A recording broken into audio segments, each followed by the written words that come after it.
हम उस सनातन की ओर जो कभी हम परमात्मा के चरणों में, हमारा देश जो है वह नारी प्रधान देश है। मैं पूर्व में भी आप सभी को कथा के माध्यम से बता चुका हूँ कि मेरा जो देश है नारी प्रधान देश है। यहाँ हमारी महिलाएं अपने पति धर्म के लिए, पतिव्रत धर्म के लिए क्या से क्या नहीं कर देती है, जिससे पति की संतति, आयु इत्यादि की रक्षा हो, पुत्र की रक्षा हो, बहुत सी धर्म दान पुण्य कर देती है केवल अपने पति धर्म की रक्षा के लिए। हमारा वह देश है। हमारे यहाँ एक व्रत होता है, हमारे यहाँ एक व्रत होता है जिस व्रत का नाम है बट सावित्री व्रत। बट सावित्री व्रत, पति की लंबी आयु के लिए महिलाएं बट सावित्री व्रत रखती है। बट सावित्री व्रत रखती है। यह व्रत ज्येष्ठ मास की अमावस्या के दिन मनाया जाता है। सावित्री ने यमराज से अपने पति सत्यवान के प्राणों की रक्षा की। सावित्री से प्रसन्न होकर यमराज ने चने के रूप में सत्यवान के प्राण सौंपे थे। चने लेकर सावित्री सत्यवान के शव के पास आई और सत्यवान ने प्राण फूंक दिए। इस तरह सत्यवान जीवित हो गए। तभी से बट सावित्री के पूजन में चना पूजन का नियम है। बट वृक्ष के दूध को जल से सींचना चाहिए। इस दिन चने बिना चबाए सीधे निगले जाते हैं। बट सावित्री व्रत के दिन दैनिक कार्य कर घर को गंगाजल से पवित्र करना चाहिए। इसके बाद बांस की टोकरी में सप्तधान्य भरकर ब्राह्मण की प्रतिमा स्थापित, ब्रह्मा जी की प्रतिमा स्थापित करनी चाहिए। ब्रह्मा जी के बाईं ओर सावित्री तथा दूसरी ओर सत्यवान की मूर्ति स्थापित करनी चाहिए। इसके बाद टोकरी को बट वृक्ष के नीचे ले जाकर रख देना चाहिए। इसके पश्चात सावित्री व सत्यवान का पूजन कर वृक्ष वृक्ष की जड़ में जल अर्पण करना चाहिए। पूजन के समय जल, मौली, रोली, सूत, धूप, चने का इस्तेमाल करना चाहिए। सूत के धागे को बट वृक्ष पर लपेट कर 7 बार परिक्रमा कर सावित्री व सत्यवान की कथा सुनना चाहिए।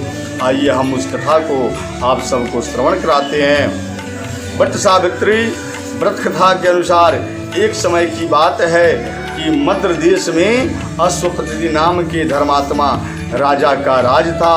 उनकी कोई भी संतान नहीं थी। राजा ने संतान हेतु यज्ञ करवाया। कुछ समय बाद उन्हें एक कन्या की प्राप्ति हुई जिसका नाम उन्होंने सावित्री रखा। विवाह योग्य पर सावित्री के लिए दुम्तसेन के पुत्र सत्यवान को पति रूप में वर्ण किया। सत्यवान वैसे तो राजा का पुत्र था, लेकिन उनका राजपाट छीन गया था और वह अब बहुत ही दरिद्रता का जीवन जी रहे थे। उनके माता पिता की भी आंखें की रोशनी चली गई थी। सत्यवान जंगल से लकड़ियां काट कर लाता और उन्हें बेचकर जैसे तैसे अपना गुजारा कर रहा था। जब सावित्री और सत्यवान के विवाह की बात चली तो नारद मुनि ने सावित्री के पिता राजा अश्वपति को बताया कि सत्यवान अल्पायु है और विवाह के 1 वर्ष बाद ही उनकी मृत्यु हो जाएगी। हालांकि राजा अश्वपति सत्यवान की गरीबी को देखकर पहले ही चिंतित थे और सावित्री को समझाने की कोशिश में लगे थे। नारद की बात ने उन्हें और चिंता में डाल दिया, लेकिन सावित्री ने एक न सुनी और अपने निर्णय पर अडिग रही। अंततः सावित्री और सत्यवान का विवाह हो गया। सावित्री सास ससुर और पति की सेवा में लगी रही। नारद मुनि ने सत्यवान की मृत्यु का जो दिन बताया था, उस दिन सावित्री भी सत्यवान के साथ वन को चली गई। वन में सत्यवान लकड़ी काटने के लिए जैसे ही पेड़ पर चढ़ने लगा, उसके सिर में असहनीय पीड़ा होने लगी और वह सावित्री की गोद में सिर रखकर लेट गया। कुछ देर बाद उनके समक्ष अनेक दूतों के साथ स्वयं यमराज खड़े हुए थे। जब यमराज सत्यवान की जीवात्मा को लेकर दक्षिण दिशा की ओर चलने लगे, पतिव्रता सावित्री भी उनके पीछे चलने लगी। आगे जाकर के यमराज ने सावित्री से कहा, हे पतिव्रता नारी, जहाँ तक मनुष्य साथ दे सकता है तुम अपने पति का साथ दे दिया, अब तुम लौट जाओ। इस पर सावित्री ने कहा, जहाँ तक मेरे पति जाएंगे वहाँ तक मुझे जाना चाहिए, यही सनातन सत्य है। यमराज सावित्री की वाणी सुनकर प्रसन्न हुए और उसे वर मांगने को कहा। सावित्री ने कहा, मेरे सास ससुर अंधे हैं, उन्हें नेत्र ज्योति दे। यमराज ने तथास्तु कहकर उसे लौट जाने को कहा और आगे बढ़ने लगे, किंतु सावित्री यम के पीछे ही चलती रही। यमराज ने प्रसन्न होकर पुनः वर मांगने को कहा। सावित्री ने वर मांगा, मेरे ससुर का खोजा हुआ राज उन्हें वापस मिल जाए। यमराज ने तथास्तु कहकर उसे लौट जाने को कहा, परंतु सावित्री अपनी बात पर अटल रही और वापस नहीं गई। सावित्री की पति भक्ति देखकर यमराज पिघल गए और उन्होंने सावित्री से एक और वर मांगने के लिए कहा। तब सावित्री ने वर मांगा, मैं सत्यवान के 100 पुत्रों की मां बनना चाहती हूँ,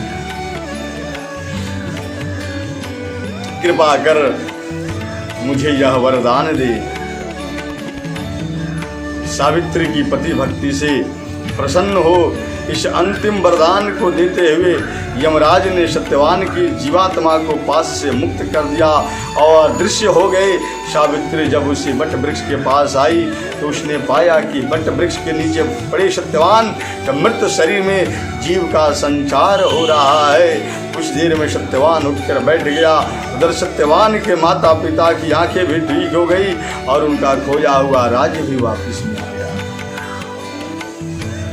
यह पर्व हर परिस्थिति में अपने जीवन साथी का साथ देने का संदेश देता है। इससे ज्ञात होता है कि पतिव्रता स्त्री में इतनी ताकत होती है कि वह यमराज से भी अपने पति के प्राण वापस ला सकती है। वहीं सास ससुर की सेवा और पत्नी की सीख भी इस पर्व से मिलती है। मान्यता है कि इस दिन सौभाग्यवती स्त्रियां अपने पति की लंबी आयु, स्वस्थ और उन्नति और संतान प्राप्ति के लिए यह व्रत करती है। इसी के साथ मैं आप सबों से निवेदन करूंगा, बार बार अपनी माताएं बहनों से निवेदन करूंगा कि जो माताएं अपने पति व्रत धर्म का पालन करती है वे इस व्रत को अवश्य करें और अपने सदैव सौभाग्य संतति की रक्षा करें। जय श्री राम।